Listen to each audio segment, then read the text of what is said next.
दोष ऐसे हैं जिसके जीवन में होंगे तो उसको कभी शांति, कभी सुख, कभी ऐश्वर्य ये टिकेगा नहीं और दुर्गति निश्चित हो जाएगी। बहुत ध्यान से सुने, एक श्लोक में 6 दोष और दूसरे श्लोक में 7 दोष। उपासक को कभी इन दोषों को अपने अंदर टिकने नहीं देना चाहिए। और जो संसार के मार्ग में चल रहे, अगर इन दोषों में चलेंगे तो वो जो आपके पुण्य कर्मों से ऐश्वर्य है भी वो नष्ट हो जाएगा। आप दुख, चिंता, शोक से ग्रसित होकर बड़ा दुख में जीवन व्यतीत करेंगे और आपकी गति बिगड़ जाएगी, दुर्गति हो जाएगी।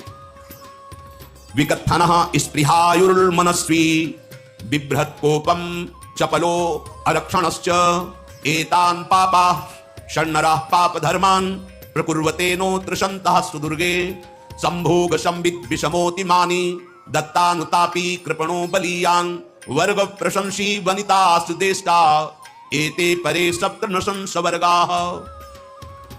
जो अपने मुख से अपनी बड़ाई प्रशंसा करता है, ये 13 लिख लो दिमाग में, डायरी में, क्योंकि ये नोट हो रहा है, आवाज डाली जाएगी, आप बार बार सुन, इनसे बचिए।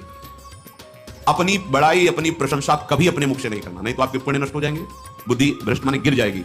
अगर परमार्थ में चल रहे हैं तो भी, और व्यवहार में तो पुण्य नष्ट हो ही जाएंगे, बुद्धि गिरी हुई तभी ऐसी बात होती है। और यह दोष बहुतायत है, ये बहुत प्रभावशाली है, अपनी बड़ाई मारना। इसको देख लो, पकड़ो, सत्संग है। अपने मुख से कभी अपनी बड़ाई ना करना।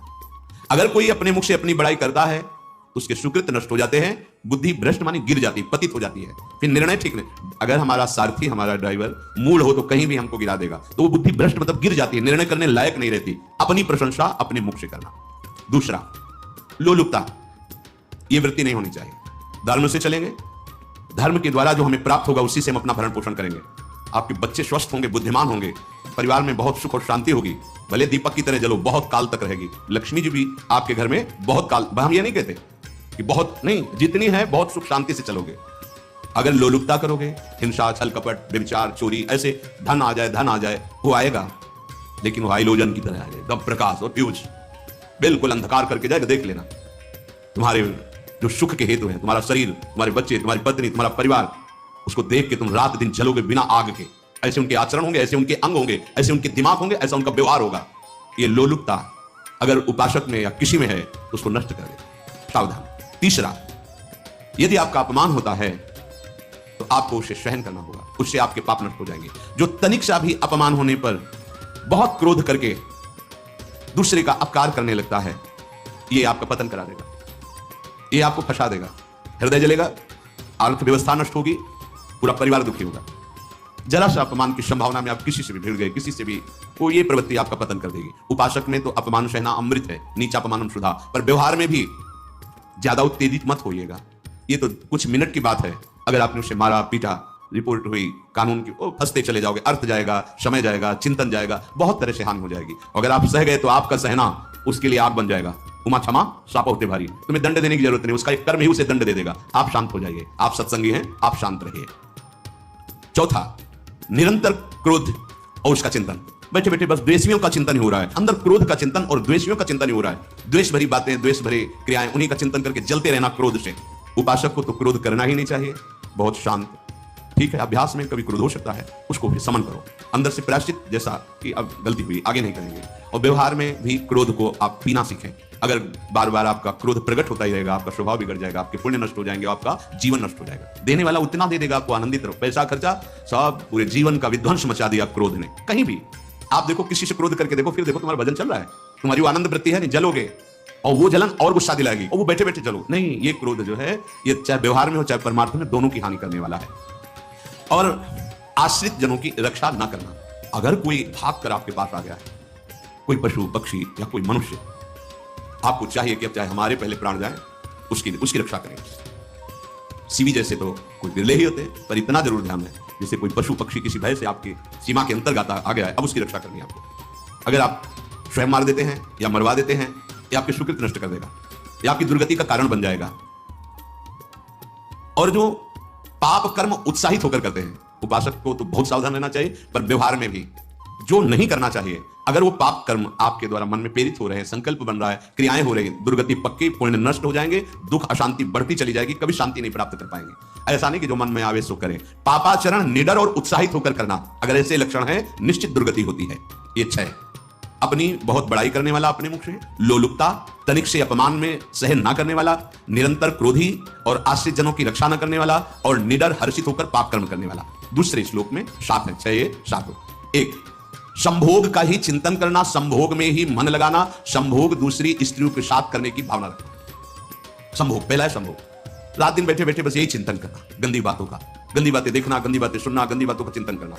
फिर अन्य माताओं बहनों के प्रति काम दृष्टि से देखना, कोई आ जा रही है तो दृष्टि से, काम भाव से देखना, भोग बुद्धि से देखना, निश्चित पुण्यनाश दुर्गति।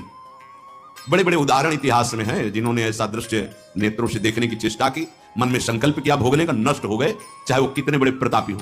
ये दुर्योधन कोई साधारण थोड़ी है, भगवान व्यासदेव जी के द्वारा ही तो, भगवान व्यासदेव जी ही इसकी उत्पत्ति का कारण है। आप देखो इतने महान पुलस्त जी ही उत्पत्ति का कारण है रावण की। बस यही ऐसे दोष हैं जिनके कारण जीव नष्ट हो जाता है। ठीक है, धर्मयुक्त काम भगवान ने आदेश किया है। आपका पाणी ग्रहण संस्कार हो गया है, संतान उत्पत्ति की भावना से कुछ पवित्र तिथियों का त्याग करते हुए चर्चा में हुई है। एक नियम है, एक आदेश है शास्त्र का। आप बहुत काम प्रवृत्ति वाले हैं तो प्रत्येक मास में जब माताएं बहनें पवित्र हो जाती मासिक धर्म से, तो जिनका पाणी ग्रहण आपने किया, जो पत्नी स्वरूप है, वो ठीक है। वहां भी बार बार के लिए व्यभिचार प्रवृत्ति के लिए शास्त्र आदेश नहीं करता, संयम पूर्वक, और उसका चिंतन नहीं करना। पाणी ग्रहण संस्कार है, घर में विराजमान है, एक संयम, एक नियम के अनुसार उसका चिंतन तो फिर भ्रष्ट कर देगा। चिंतन प्रभु का करना है, चिंतन प्रभु की सेवा जो आपके कर्तव्य, इसके चिंतन से बचो। घातक है, बहुत बड़ा जहर है। अगर विषय चिंतन होने लगा तो मरोगे, जिंदा जलोगे, दुर्गति भी होगी। ये अंदर की जो आग है ना, कामाग्नि, ये इतनी बढ़ती चली जाएगी, हमारे होश खराब हो जाएंगे कि मुझे क्या करना चाहिए, क्या नहीं करना चाहिए। हुआ मदांधो मदनातुरोमा, अंधा हो जाएगा, नहीं दिखाई देगा अनुजा तनुजा क्या है, कौन है, कुछ नहीं, भ्रष्ट बुद्धि। संभोग का चिंतन, चिंतन नहीं। धर्मयुक्त काम आदेश है शास्त्र में। यदि आप प्रवृत्ति मार्ग में हैं तो अपनी पत्नी को जो पाणी ग्रहण स्वीकार किया है, वहां भी पवित्र तिथियों का त्याग करते हुए, एकादशी है, रामनवमी है, नव दुर्गा है, जन्माष्टमी है, राधाष्टमी, जो पवित्र तिथियों का त्याग करते हुए, और ऐसे जो मर्यादाएं हैं उसके अनुसार, और कहीं पराई स्त्री के साथ संभोग की बात, निश्चित दुर्गति पक्की है। ऐसे ही माताओं के लिए है, स्त्री शरीर के लिए है। यदि वो ऐसी गलत चेष्टा तो पतिवंचक पर पति रति करही, रौ नरक कल्प सत परही। ये भोग चिंतन से बचने की चेष्टा कीजिए तो क्रिया से अपने आप बच जाएंगे। क्रिया के पहले चिंतन होता है, चिंतन से ही क्रिया का आवेश आता है। चिंतन संभालिए, इसी से भगवत प्राप्ति होती है, चिंतन से, और इसी से दुर्गति भी होती है। अनन्यस चिंतयन्तु माम, भगवान चिंतन करें, मेरा करो, कर्तव्य कर्म मेरे को समर्पित करो। अब जब चिंतन संभोग का होगा तो बुद्धि भ्रष्ट हो जाएगी। ये जो राक्षसी प्रवृत्तियां सुनने को मिलती है ना, कि ऐसा हुआ, वो देखा, सुना और चिंतन किए, और इतनी राक्षसी वृत्ति आ गई कि बस अब उनमें और राक्षसों में कोई अंतर नहीं रह गया। दूसरा, विषमता रखने वाला, सबके साथ बर्ताव ऐसा कि मैं बहुत श्रेष्ठ हूं और दूसरे सब नहीं है। सब व्यवहार में सब भगवत स्वरूप है, समान व्यवहार। जैसे आपके भोजन है तो जो आप पारे वही सबको दीजिए, बैठने की व्यवस्था, उठने की व्यवस्था, क्रम बाई क्रम, पर उसको भी नीच भाव से मत देखिए। उस कोटि का उसको प्यार दीजिए, दुलार दीजिए, सम्मान दीजिए। इतनी विषमता ना फैलाते रहे अपने जीवन में कि आप सबके निंदा के पात्र बन जाए। विषमता नहीं, सबको प्यार। हाँ ठीक है, पुत्र का अलग प्यार है, भाई का अलग प्यार है, पिता का अलग प्यार है, पर हमारा व्यवहार प्रीति युक्त होना चाहिए, विषमता भरा नहीं होना चाहिए। अगर हमारे चित्त में विषमता ही रही तो संसार है, प्रभु नहीं है। जीत विषम संसार कीर्ति जग विस्तर है। जो विषमता पर विजय प्राप्त कर लेता है वही भगवत प्राप्ति का अधिकारी। ये विषमता बहुत बड़ी हानि है। तीसरी बात, अत्यंत मानी होना। जहां आपके प्राण कमजोर होंगे, पुण्य नष्ट होगा, आयुश्री सब नष्ट होना है, ऐसे आचरण करवाएगा गुरुजनों के साथ, महापुरुषों के साथ। ये बहुत नीच प्रवृत्ति है। अत्यंत मान प्रियता, मुझे सम्मान मिले, उत्तम प्रवृत्ति है। सबको मान देना, स्वयं अमानी रहना। चौथा, दान देने की बात कह के मुकर जाना या दान देकर पश्चाताप करना।